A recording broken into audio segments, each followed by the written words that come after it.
खमंग आणि कुरकुरीत आळूची भजी। आजी काय काय करती? आपल्याला आळूची भजी करते ना। नाळ आले ना माधव, आहे का नाही? बघ कशी मस्त पान आले, विमान वरती आले। मन आले म्हणल्यानंतर आवाज येणारच।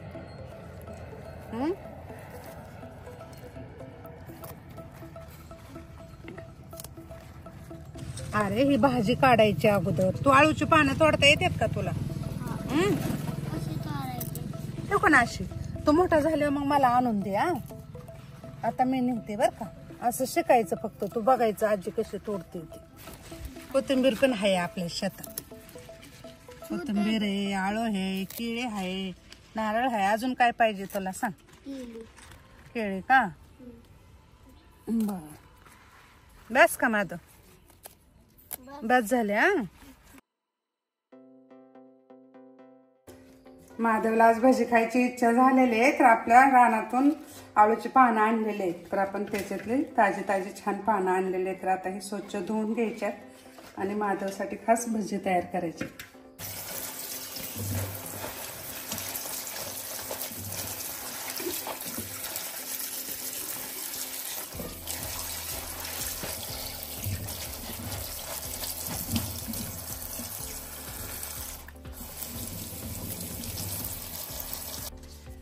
ताज्या ताज्या पानांची छान भजी बनवते आता माधवला।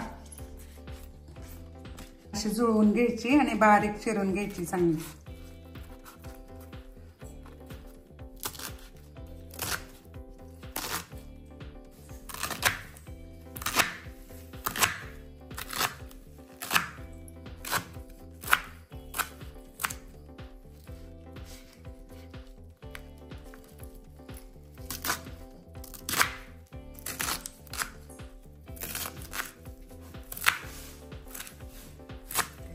अशी बारीक बारीक चिरून घ्यायची, मग चांगले मिक्स होते।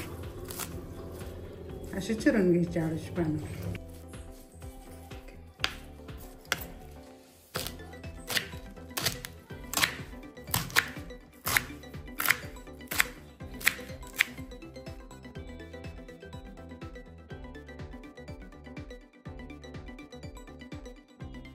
आपल्या आळूची पानं चिरून झालेले, तर या बाउलमध्ये भरून घेते। त्याच्यामध्ये हे 4-5 कांद्याचे पाते टाकून घ्यायचे ते चिरून। कांद्याचे पात पण आपल्याला बारीक चिरून घ्यायचे।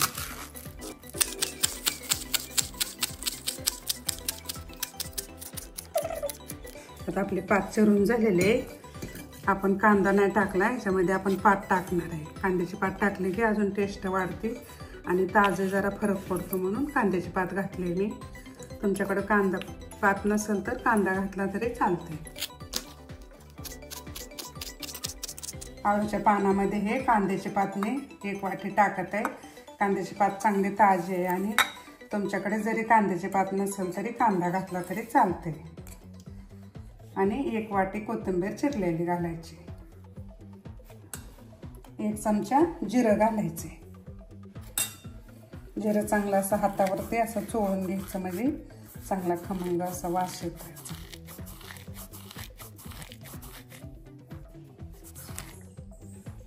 1 चमचा जिरं टाकलेलं आहे। 1 अर्धा चमचा ओवा टाकायचा। ओवा पण आपल्याला असा चोळून घ्यायचा चांगला।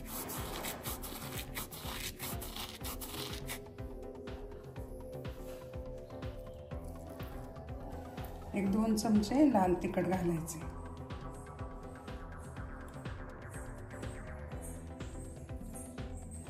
थोडीशी हळद, चवीपुरतं मीठ घालायचं।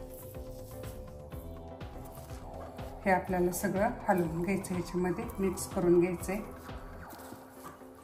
1 वाटी बेसन टाकायचं ह्याच्यामध्ये।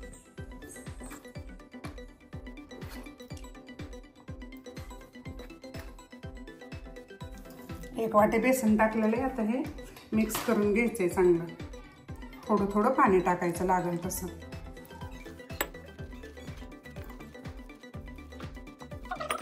थोडंसं लिंबू पिळून घ्यायचं याच्यामध्ये।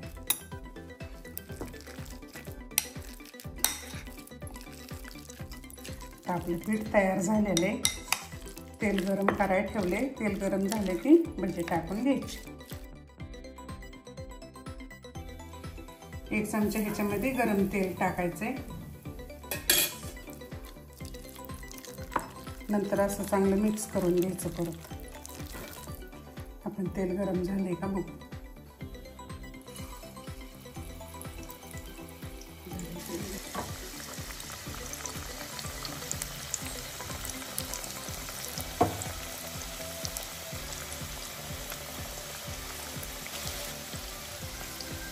एक खमंग वास सुटला भजीचा. खूप छान वाटते.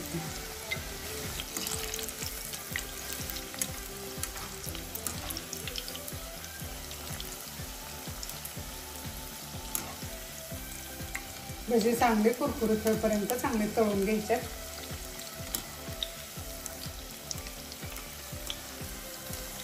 आपले भजी चांगले तळून झालेले आहेत. तर आता आपण काढून घ्यायचे ते.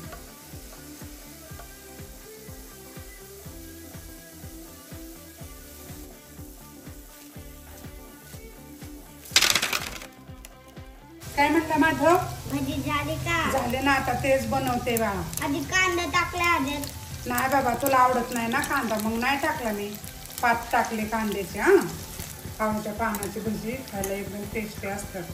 आणि ते नेहमी आळूची पानं पोटात जावी म्हणून वेगवेगळ्या प्रकारचं काहीतरी करून खाल्लं म्हणजे बरं असतं. कारण मुलांना सारखं एकच दिलं तर ते खात नाही. कधी वडे, कधी भजी, कधी आळूचे फतफते असं दिलं म्हणजे त्यांना जरा वेगवेगळं बरं वाटतं.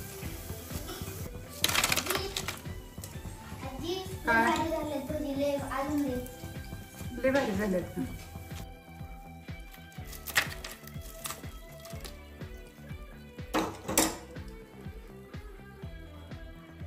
आपण भजी बनवल्यात ना, तर त्याच्यासोबत मिरची लागते ना. तर आता 2 मिरच्या चिरून घेतलेल्या आहेत आणि त्याच्यामध्ये थोडंसं मीठ भरले. म्हणजे मीठ का भरले तर तिखट जरा कमी लागते मिरची.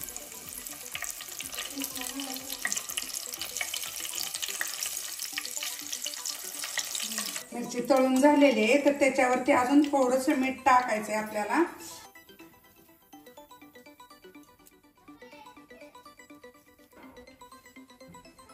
खमंग आणि कुरकुरीत आळूची भजी अगदी करायला सोपं आणि आपल्या घरामध्ये जे साहित्य असतं त्याच्यामध्ये हे तयार होते.